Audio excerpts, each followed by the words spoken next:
পাকা আমের এই রকম মোরব্বা বানিয়ে আপনারা সারা বছর সংরক্ষণ করে রাখতে পারেন। দেখুন পাকা আম যে আমরা এতক্ষণ পর্যন্ত সেদ্ধ করেছি, তাতে করে কিন্তু আমটা খুব ভালোভাবে গলেও যায়নি। সবকটা আম কিন্তু দেখুন একেবারে গোটা গোটায় রয়েছে। রাধে রাধে বন্ধুরা, আমি জানি অনেকেই কাঁচা আমের সিজনে কাঁচা আমের মোরব্বা বানিয়ে খেয়েছেন, কিন্তু আপনারা কি জানেন পাকা আমের মোরব্বা খেতেও কতটা সুন্দর লাগে? আজ আমি আপনাদের সাথে শেয়ার করব পাকা আমের মোরব্বা, তাও আবার কোনো রকম চিনি বা গুড় ছাড়াই। পুরো ভিডিওটি দেখতে থাকুন, আশা রাখছি আপনাদের অনেক ভালো লাগবে। আজকের এই পাকা আমের মোরব্বা বানানোর জন্য আমি 1 কেজি পাকা আম নিয়েছি। আজকের এই মোরব্বার জন্য এমনই আম নিতে হবে যেন বাইরে থেকে দেখতে লাগে কাঁচা আর ভেতরটা যেন হয় পাকা। এটাই হলো সঠিক সময় পাকা আমের মোরব্বা বানানোর। এই সময় প্রত্যেকটা গাছের আঁঠি পরিপক্ক হয়ে গাছের আম পাকতে শুরু হয়েছে, আর এই সময়ই আপনাদের মোরব্বা বানিয়ে 1 বছর পর্যন্ত সংরক্ষণ করতে পারবেন। এখন আমগুলোকে কেটে নেব। কাটার আগেই আমগুলো খুব ভালোভাবে ধুয়ে নিয়ে গাটা পরিষ্কার করে পুছিয়ে নিয়েছি, তাই মুখের দিকটা কেটে আমটাকে পুরো খোসাটা ছাড়িয়ে নিচ্ছি। আমটা দেখেই আপনারা বুঝতে পারছেন আমটা ঠিক কতটা পাকা, বাইরটা কতটা সবুজ আর ভেতরটা দেখুন কতটা লাল।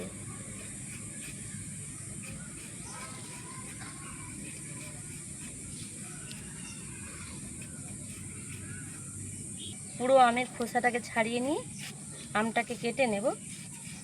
যেহেতু আঁটি পরিপক্ক হয়ে গেছে তাই আমটাকে সাইড বরাবর কেটে নিতে হবে। সাইড বরাবর কেটে নিয়ে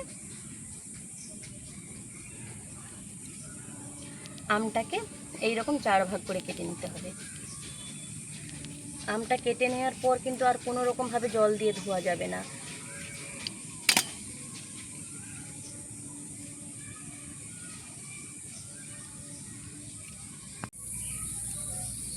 একইভাবে আমি আমগুলোকে কেটে নিচ্ছি। সবকটা আম আমি কেটে রেডি করে নিয়েছি। আজকে যেহেতু চিনি বা গুড় ছাড়াই মোরব্বাটা বানাবো, তাই এখানে দিয়ে দিচ্ছি 1 বাটির কিছুটা কম মিশ্রি। মিশ্রিটা একটু বড় বড় দানার মিশ্রি ছিল, তাই আমি একটু একটা ভারী জিনিস দিয়ে একটু গুঁড়ো করে নিয়েছি। আর আমটা মিষ্টি রয়েছে বলে তাই আমি 1 কেজি আমের জন্য 1 বাটির একটু কম মিশ্রি দিয়েছি। আপনারা মিশ্রির পরিবর্তে চিনি দিয়েও মোরব্বাটা বানিয়ে নিতে পারেন। এবার ওই বাটিরই হাফ বাটির মতন দিয়ে দিচ্ছি ভিনিগার। অবশ্যই করে ভিনিগারটা দিতে হবে, না হলে কিন্তু মোরব্বাটা আপনারা সারা বছর সংরক্ষণ করতে পারবেন না। এবার খুব ভালোভাবে মিশ্রি আর মোরব্বাটাকে মিশিয়ে নিচ্ছি।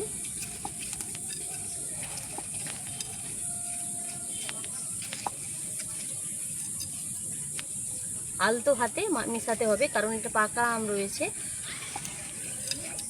আলতো হাতে মিশিয়ে নিয়ে এখন এই মিশ্রি, আম আর ভিনিগার দেওয়া পাত্রটা আধ ঘন্টার জন্য আমি রেস্টে রেখে দেব। যেহেতু আমি মিশ্রি নিয়েছি তাই এখানে আধ ঘন্টার মতন রেখে দিচ্ছি, যাতে মিশ্রিটা খুব ভালোভাবে গলে যায়। আপনারা যদি চিনি ব্যবহার করেন সেক্ষেত্রে 20 থেকে 25 মিনিটের মতন রেখে দিলেই খুব ভালোভাবে চিনিটা গলে যাবে।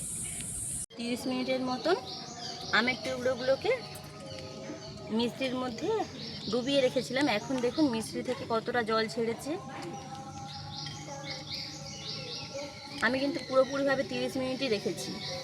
এখন এই আমের টুকরোগুলোকে মোরব্বা বানিয়ে নিতে হবে, তাই উনুনটা ধরিয়ে একটা কড়া বসিয়েছি।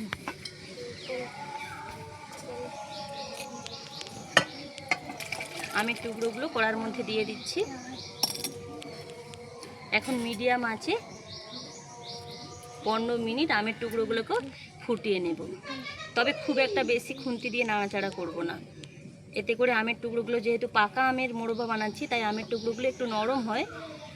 তাই মিডিয়াম আঁচে 15 মিনিট আমি আমের টুকরোগুলোকে রান্না করে নিচ্ছি। প্রায় 10 মিনিটের মতন আমগুলোকে ফুটিয়ে নিয়েছি। এখন দেখুন চিনির শিরাটা কতটা গাঢ় হয়ে গেছে। এখন এর মধ্যে দিয়ে দিচ্ছি কিছুটা বিট লবণ, একদম সামান্য অল্প একটু দিয়ে দিলাম বিট লবণ। বিট লবণটা হালকা হাতে মিশিয়ে নিতে হবে। খুব ভালোভাবে মিশিয়ে নিয়ে আরও 5 মিনিট ঢাকনা চাপা দিয়ে মোরব্বাটা আমরা রেডি করে নেব। আরও 5 মিনিট আমি চিনি শিরার মধ্যে আমগুলোকে ফুটিয়ে নিয়েছি। এখন দেখুন আমের টুকরোগুলো কত সুন্দরভাবে সেদ্ধ হয়ে গিয়ে পুরোপুরিভাবে গোটা গোটা রয়েছে। আমের টুকরো কিন্তু কোনোভাবে গলে যায়নি। উনানটা আমার পুরোপুরিভাবে নিভেও গেছে।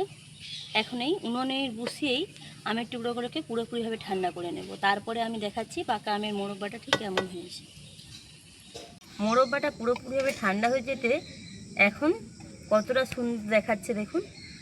আর পুরো আমের ভেতরে কিন্তু রস চলে গেছে। এখন আমি একটা প্লেটের মধ্যে মোরব্বাটা সাজিয়ে নেব।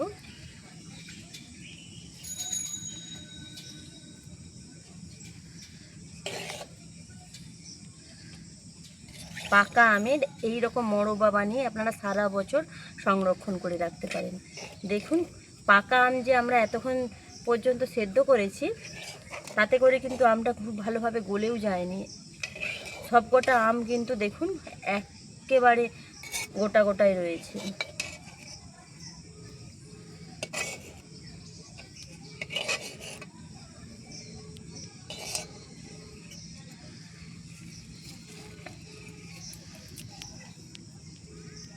চলুন একটা আম আমি আপনাদেরকে কেটে দেখাই ভিতর পর্যন্ত কতটা